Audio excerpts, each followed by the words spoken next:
ठगता, दूसरा बार आप जाग जाते। 2 बार नेता ठगता, तीसरा बार आप जाग जाते। लेकिन अगर आप 50 बरस से ठगे जा रहे हैं तो इसका मतलब है कि कुछ ना कुछ ऐसी गलती है जो आपको समझ में नहीं आ रही है। हम आपको वो बता रहे हैं कि वो गलती क्या है। आप जिस बात पर वोट दे रहे हैं वो चीज आपको थोड़ी कम या ज्यादा मिल रही है। हम लोगों ने पूरे बिहार में 5 किलो अनाज के लिए मोदी जी को, भाजपा को वोट दिया है। दिया है ना भाई? 5 किलो अनाज को वोट दिया ही बनो। तो बिहार में कितना भी भ्रष्टाचार है तो 1 किलो चोरी करके 4 किलो अनाज मिल रहा है कि नहीं मिल रहा है? आपने वोट दिया है राम मंदिर बनाने के लिए, तो बिहार में नाली गली फैक्ट्री स्कूल बने चाहे नहीं, अयोध्या में राम मंदिर बन रहा है कि नहीं बन रहा है? आपने वोट दिया है सिलेंडर के लिए, तो चाहे 1250 रुपया लगे कि 1400, घरे घर सिलेंडर आ गया है कि नहीं आ गया? आपने वोट दिया है जात के नाम पर, तो बिहार के घर घर में जात की चर्चा और जात का गिनती हो रहा है कि नहीं हो रहा है? आपने वोट दिया है मोदी जी का चेहरा देख के, मोदी जी का 56 इंच का सीना का कहानी सुन के, तो सुबह शाम टीवी पर मोदी जी का फूला हुआ सीना और चमकता चेहरा दिख रहा है कि नहीं दिख रहा है? नहीं दिख रहा है? टीवी खोल के देखिए, देखेगा। आपने वोट दिया है गुजरात में विकास का कहानी सुन के, तो गुजरात में फैक्ट्री लग ही रहा है और आपके घर के बच्चे जाकर गुजरात में मजदूरी कर ही रहे हैं। कर रहे हैं कि नहीं कर रहे हैं? तो भैया आप कौन से बात पर वोट दिए हैं जो आपको नहीं मिल रहा है, वो बता दीजिए हमको। आपने अपने बच्चों के शिक्षा और रोजगार के लिए वोटे नहीं दिया है, तो काहे झूठ बोल रहे हैं, काहे माथा मार रहे हैं? इसीलिए पदयात्रा कर रहे हैं, वोट नहीं मांग रहे हैं।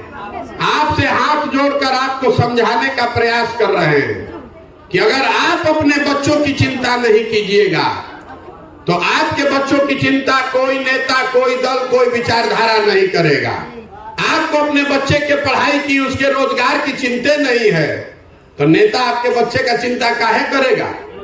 कोई नहीं करेगा। इसी के लिए पैदल चल रहे हैं, हाथ जोड़ रहे हैं आपसे कि अपना नहीं तो कम से कम अपने बच्चों का चेहरा देखिए। आपका हमारा तो आधा से ज्यादा जिंदगी बीत गया। अगर नहीं जगिएगा, अपने वोट का कीमत नहीं समझिएगा, जाति धर्म भारत पाकिस्तान नाली गली 5 किलो अनाज पर वोट देते रहिएगा तो आपके बच्चों का जीवन कभी नहीं सुधरेगा। अगर बच्चों का जीवन सुधारना है तो उनके पढ़ाई और रोजगार के लिए वोट दीजिए, तभी सुधरेगा। जिसको वोट देना है दीजिए, लेकिन वोट दीजिए अपने बच्चों के चेहरे को देख के, अपने बच्चों के शिक्षा और रोजगार के लिए वोट दीजिए। तो आदमी हमको कह रहा है कि भैया ये सब बात बुझा रहा है, लेकिन बिहार में हम लोग के पास विकल्प नहीं है। 2 गो यहाँ पार्टियां हैं, एक मोदी जी का भाजपा और दूसरा लालू जी का ललटेन। नीतीश कुमार बेचारे का तो पता नहीं है कि कब ललटेन पकड़ के लटक जाएंगे, कब कमल के फूल पर बैठ के तैरने लगेंगे। किसको वोट दिया जाए? दोनों ही बदमाश है, दोनों लोग हमारे साथ धोखा किया है। तो हम लोग के आप दल बनाइए, आपके साथ चलेंगे। तो हम दल क्यों नहीं बना रहे हैं? बिहार में दल कैसे बनता है? जो दल बनाया वही बन गया दल का नेता, और ये भी कह दिया कि हमारे बाद होगा हमारा बेटा, और बाकी जितना बिहार के आप लोग आदमी हैं ये सब हमारा झंडा लेकर ढोइए। वो दल विकल्प नहीं है, वो दल परिवार का शासन है। वो नेता अपना और अपने बेटे की राजनीति कर रहा है, आपकी चिंता नहीं कर रहा है। अगर आपको विकल्प बनाना है तो जो रास्ता महात्मा गांधी ने दिखाया, गांधी जी ने देश को आजाद कैसे कराया? गांधी जी आजाद कराने के लिए आपसे वोट लेने नहीं आए थे। गांधी जी ने समाज को जगाया, गांधी जी आगे आगे चले, पीछे से पूरा समाज चला, तब न देश आजाद हुआ। तो अगर बिहार को गरीबी से, भ्रष्टाचार से, बेरोजगारी से आजादी दिलाना चाहते हैं, अपने लिए नहीं अपने बच्चों के लिए आजादी दिलाना चाहते हैं, तो सबको उठ के कंधा लगाना पड़ेगा।